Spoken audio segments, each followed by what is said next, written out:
Por anos o caso permaneceu sem solução por causa disso e se tornou um dos mais notórios crimes arquivados da região. A virada no caso veio em 2019, quando a genética começou a ser aplicada em investigações criminais. Essa técnica combina, meus amores, perfil de DNA com bancos de dados genealógicos para identificar parentes distantes de suspeitos desconhecidos.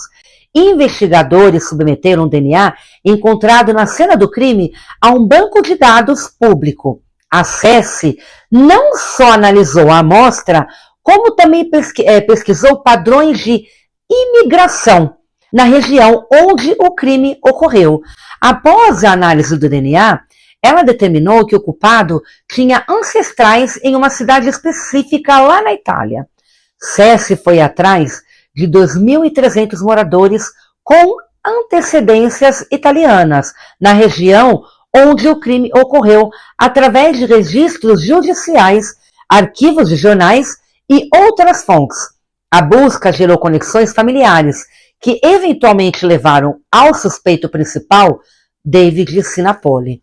Para afirmar sua ligação, os detetives começaram a monitorar o David. Então, eles começaram ali a seguir o David, né? Então, em 2022, eles coletaram discretamente uma amostra de DNA de uma xícara de café descartada por ele em um aeroporto. David Sinapoli era um homem local com raízes na comunidade de Lancaster.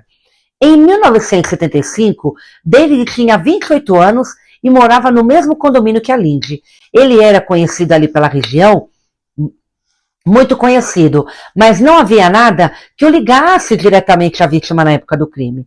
Apesar de não ser investigado na época, David sempre esteve próximo do local do crime e após o assassinato mudou-se para longe, o que se torna muito suspeito. O DNA coletado na xícara de café foi comparado com o DNA encontrado na cena do crime. A correspondência foi confirmada, tornando Sinapoli o principal suspeito. Em julho de 2022, o David foi preso em sua casa. Ele foi acusado formalmente do assassinato de Lindy, apesar de não ter confessado, as evidências de DNA eram irrefutáveis, não tinha como dizer que não era ele. Este caso destacou a eficácia de genealogia genética para resolver crimes arquivados, especialmente em casos onde não há outras evidências sólidas. Após quase 47 anos, a solução trouxe um sentimento de alívio para